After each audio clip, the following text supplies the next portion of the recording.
now let's move to Sagittarius. This reading is only a timeless reading, and this is Sun, Moon, Rising, as well as Venus placement. Only takes one resonate with you and leave what doesn't. Okay, this is a timeless reading for Sagittarius. So this is your main card for Sagittarius. Oh, you have spiritual. No? Spiritual is about, mukhang nagkaroon ka ng chaos, no? At gulo, no? Ego. So, kailangan mong mag-spiritual awakening. Alright, so let me clarify these cards for our Sagittarius. For Sagittarius, this is timeless reading for our Sagittarius. For our Sagittarius. Now, may mga gulo kang na pagdaanan. So, titignan natin. Yes, tama. Because you have the 5 of Cups. No? This is about disappointment, feeling let down, no? Reckless. You have the Hierophant. Spiritual awakening nga. No? You have the High Priestess.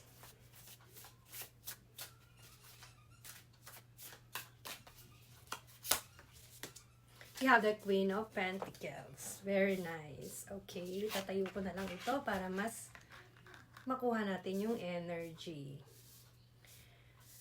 Okay, okay. Okay, so you have the 5 of Cups, the Hierophant, the High Priestess, and the Queen of Cups. First, you have the 5 of Cups, no? Si 5 of Cups about disappointment, no? Sadness, ganyan, when it comes to love. And then, if you are in career, this is about healing and acceptance. Kung makikita mo, may dalawang baso pa dyan nakatayo, pero nakatumba na yung kanyang tatlong cups, which is disappointment, no? And if this is career, no? This is the healing and acceptance. And if it's finance, this is a financial loss, no? May mga napagdaanan kang problema. And then on kay Hierophant is about religious and traditions, no? This is about creating group, no? This is about teaching and learning, no? This is about parang sinasabi dito, i-educate mo yung sarili mo din, no? And of course, dito kay the High Priestess, this is also a spiritual awakening. Kung sasabihin natin, this is about secret, mystery, spirituality, higher power, no? Pero i-clarify pa rin natin ito mamaya, Sagittarius. And then, you also have a Queen of Pentacles. Si Queen of Pentacles is about practicality, caring, no? Pagiging parang, let's say kung sa love is comforting, no? Kailangan mo daw matutong mag-comfort din ng iba, no? And also, this is about luxurious or luxury, no? And also good business when it comes to career. Alright, so we will clarify this for our Sagittarius.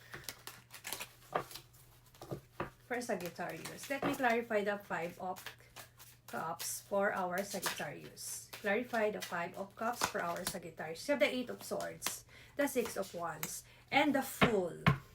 Yun nga, no? So, mukhang nagkaroon ka ng chaos, no? Ng problema because of kay 8 of Swords, no? But hindi mo siya masyadong dinidibdib, no? Hindi mo siya dinibdib itong mga past mo. Hindi mo siya dinibdib, no? Dahil feeling mo, no? Okay ka lang because you also have the public recognition because of kay 6 of Wands. And then, sabi nga dito sa iyong card, no? Spiritual card, no? Meron kang new beginning.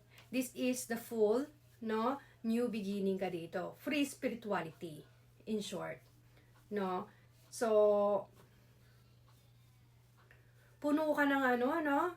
Wow, puno ka ng very expired ka kung tutuusin. Yung, kumbaga parang ikaw yung parang malaki or malakas yung energy mo ng pagnanais mong sumubok ng mga bagong idea, no? Kahit mayroong mga chaos, mayroong mga ego death, mayroong mga downfall, mayroong spiritual awakening na naramdaman ka, puno ka pa rin ng mga ideas, no? At malikhain ka rin. Malaki ang naitulong sa'yo ng spiritual awakening mo. So, let me clarify the Hierophant. You have the King of Wands, the Empress in reverse, and you have the Seven of Swords. Lack of harmony and truth, no? Meron kang mga commitment noon. So, sobrang dami mo ng commitment noon, no? Sorry, no? Sa dami mong commitment noon, ito yung nagbigay talaga sa'yo ng gulo or chaos. No? May betrayal, which is ikaw ang kinaklarify ko dito. So, may betrayal at selfishness. No? Dahil kay Seven of Swords. And kay King of Wands naman, dahil sa pagkayamot mo, no? Dahil nga malakas ang energy mo, malakas ang charisma mo, mahilig kang mag-action, mahilig kang mag-explore, no? Madaming commitment. Marami kang commitment kasi nag-reverse si the Empress. Okay. I see. And then let me clarify the High of Priestess. Anong secret to? You have the Three of Pentacles, the Ace of Wands, and you have the Sun. Okay. Spiritual awakening nga. No?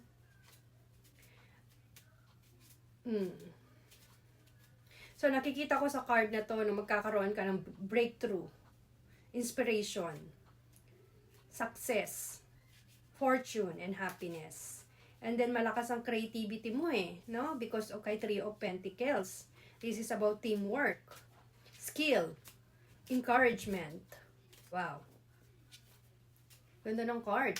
Okay, let me clarify the Queen of Pentacles. Ano tong business success and financial gain na matatanggap ng ating mga Sagittarius? For Sagittarius, please, Spirit. Okay, thank you. For Sagittarius, you have the Nine of Wands, the Seven of Pentacles, and you have the Queen of Wands. Sagittarius, what are you doing? Bakit ang gaganda lagi ng card mo? Anong ginagawa mo, ha? Napakaganda. This is about action, energy, and passion, no? Determination, courage, independency, planning, and slow growth. Wow. No, nakikita natin, no? Maganda, pero magiging abala ka din talaga sa schedule mo. So, bawas lang yung sobrang high tension, no? At saka yung sobrang pagka-high ego mo, no? Dahil, alam mo to, may spirituality ka rito. Yan ang kalaban mo ngayon, yung spiritual awakening mo, no? But maganda. Kahit may mga chaos, problema ka man, no? Malikhain ka naman, Malikhain ka at nagbe-brainstorming ka. Naghahanap ka ng solusyon sa mga problema, no? Maganda. Alright, so let me check naman kung anong energy ito. Itong chaos na to. Tignan natin kung sino at ano yung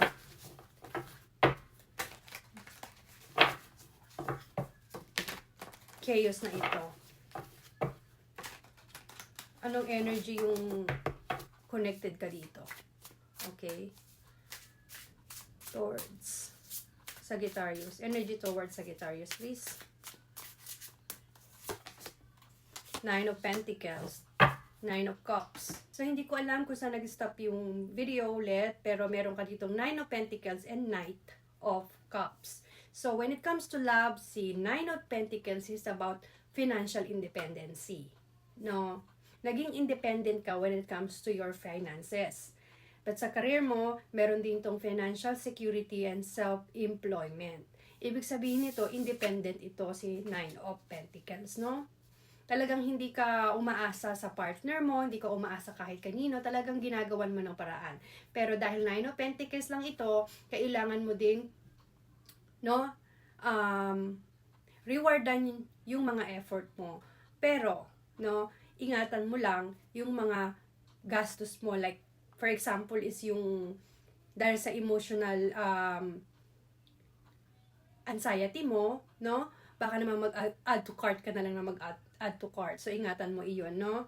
Dahil meron ka ditong financial independent. Alright? So, sa Nine of Cups naman, when it comes to love, this is about romance, charm, and idealism. No? Talagang, etong cards na to, na energy towards you, no? Ikaw pa rin ang sinasabi dito. Let me clarify it. Kung ikaw ba to o ibang energy na pumasok sa'yo or papasok sa'yo. Let me clarify, Sagittarius. Is it yes or no? Is it yes? Yes. Energy mo ito. Energy mo ito, Sagittarius. Okay?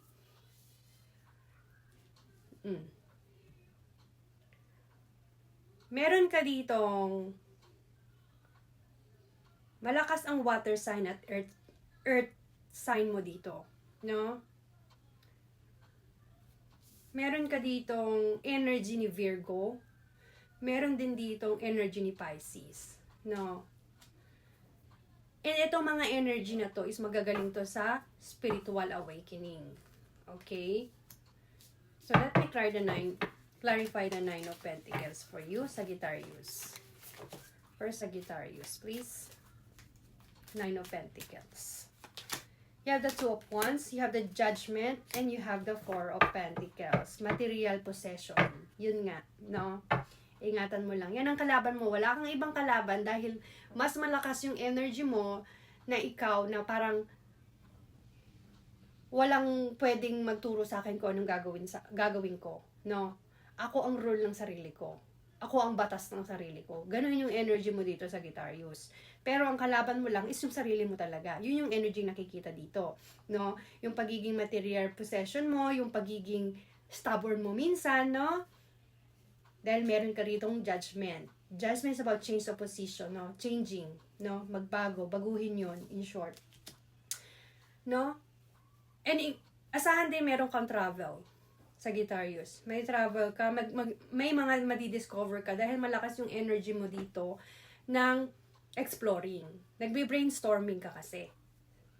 Sagittarius. So, asahan mo, meron ka mga moving forward, traveling, no? And also, discovering. No? Ingatan mo lang na maging stubborn, no? And maging material possess. Okay, let me clarify the Nine of Cups. Knight of Cups. You have the Knight of Swords. The High Priestess again. And the Ace of Pentacles. This is a spiritual awakening for sure. Meron ditong spiritual awakening. New beginning, health, no? Sa health, no? Tignan ng mabuti. And then, yung mga yes, tignan mong mabuti yung iyong health, no? Dahil malakas yung energy mo. Masyado kang energetic, masyado kang creative, masyado kang ideal, no? Ingatan mo yun, baka yung sa mental mo is bumaba sa katawan mo. Yun na hindi maganda, no? And then you have the High Priestess again, katulad na meron ka rito sa energy mo. For sure tayo dito na this is only your energy. Walang ibang energy na pumapasok dito dahil meron kang boundaries, no? Nakikita ko rito ang lakas ng boundaries mo. No. So, si High Priestess, kanina nga, katulad ng sinabi natin, this is about secret, mystery, and high power, no? Same as kanina. And then, you also have a Knight of Swords, which is about action, ambition, determination, no? Yun nga. Malakas. Malakas ang iyong energy. And you have spiritual awakening, no? Iwasan lang ang gulo, no? Kung maaari kapag may gusto kang sabihin, may gusto kang, let's say, sabihin nating intindihin, no? Kailangan, let me say na wag mo munang unahin yung let me say na yung galit, no? Subukan mo magsalita ng mahinahon. Kapag meron kang mga taong na anuhan ng gulo, no? Let me say na merong mga gulong dumating sa'yo about sa communication, no? kailangan mahinahon mong kakausapin. No? Well, napakaganda dahil wala kang ibang energy, kundi yung energy mo lang. So, ibig sabihin nun, ang haharapin mo lang is yung iyong sarili. Okay, so good luck sa iyong spiritual awakening, Sagittarius, and let me give you a manifesting card to close this video. You have unconditional love.